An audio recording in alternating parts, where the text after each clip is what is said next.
और वहीं मध्य प्रदेश के चुनाव में इस बार एक नया शब्द आया है, कपड़ा फाड़। बीजेपी इस शब्द को लेकर तंज कस रही है। कांग्रेस के नेता भी घोषणा पत्र के मंच पर हंसी ठिठोली के बीच शब्द बाण चला रहे हैं। ये तंज दरअसल प्रदेश कांग्रेस अध्यक्ष कमलनाथ के एक वायरल वीडियो पर हो रहा है, जिसमें कमलनाथ एक नेता के समर्थकों से कहते दिखाई दे रहे हैं कि दिग्विजय सिंह और जयवर्धन सिंह के कपड़े फाड़ो।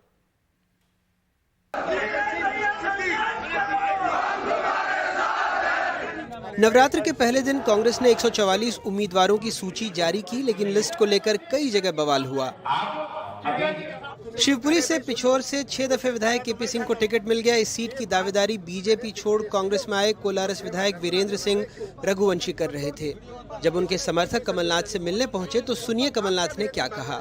शिवपुरी की बात मैंने जयवर्धन और दिग्विजय से करी, जैसा वो कहेंगे जी मैं वैसा करूँगा।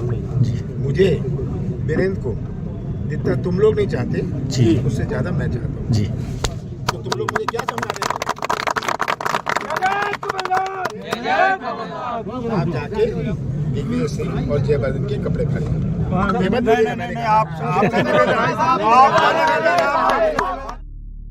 केपी सिंह दिग्विजय सिंह के करीबी माने जाते हैं, तो वीरेंद्र रघुवंशी को कमलनाथ ने पार्टी में शामिल करवाया था।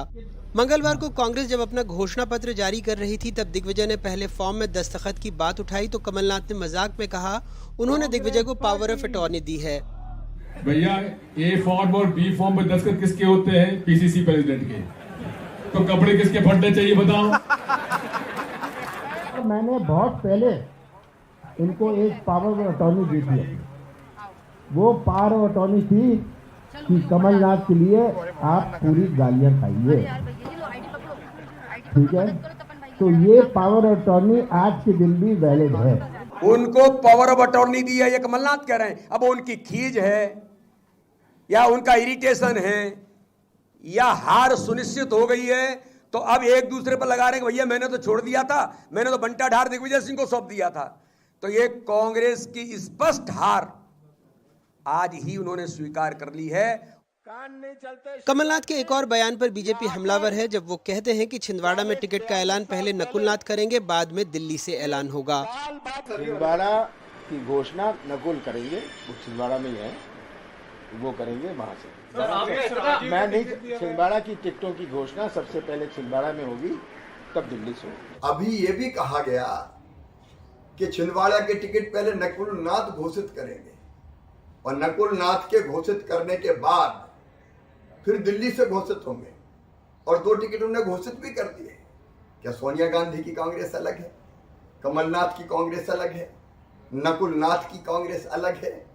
कांग्रेस कितनी है, कांग्रेस कौन की है और कांग्रेस क्या है, ये अब जनता जानना चाहती है। कांग्रेस बीजेपी पर अक्सर तंज करती है कि उसमें कई गुट हैं, शिवराज बीजेपी, नाराज बीजेपी और महाराज बीजेपी। लेकिन शिवपुरी के मुद्दे पर इस बार दांव उल्टा पड़ा है। वैसे अगर आयातित नेताओं को टिकट नहीं मिला तो हम सिर्फ इतना कह सकते हैं, न खुदा मिला न विसाल सनम।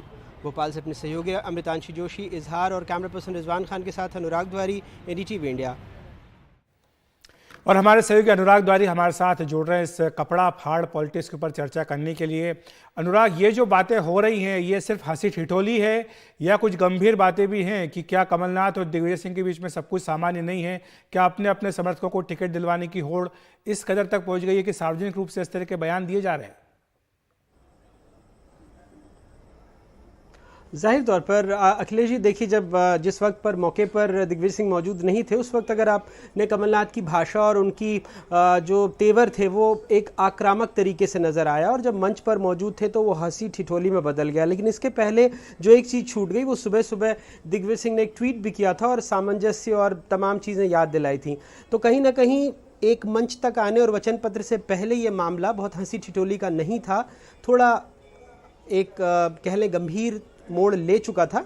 और जाहिर सी बात है, चुनाव से पहले मध्य प्रदेश में जिस तरह से हमेशा कांग्रेस में देखा गया है कि हर नेता चाहता है कि उसके गुट के लोगों को ज़्यादा से ज़्यादा टिकट मिले, और इसी मद्देनज़र जो वीरेंद्र रघुवंशी बीजेपी के कोलारस के विधायक हैं, उनको शामिल कराया था कमलनाथ ने। और पूरी उम्मीद की जा रही थी, क्योंकि उनकी पत्नी भी वहाँ से ज़िला पंचायत से आती हैं, तो पूरी उम्मीद की जा रही थी कि उनको वहाँ से टिकट मिलेगी। लेकिन वहाँ से टिकट केपी सिंह, जो पिछोर से 6 दफ़े के विधायक हैं और दिग्विजय सिंह के करीबी माने जाते हैं, पिछली दफ़ा एक दो बार के विधायकों को भी मंत्री बना दिया गया था। केपी सिंह नाराज चल रहे थे, लेकिन उन्होंने पार्टी नहीं छोड़ी। इस दफे उनको शिवपुरी भेज दिया गया है, तो वहीं से पूरी नाराजगी की बातें सामने है और जिसके बाद मंच पर और मंच के पीछे जो बातें आई वो सबके सामने है। शुक्रिया अनुराग आपका। आप इस पर नजर रखिएगा, आपके पास आगे भी हम आते रहेंगे।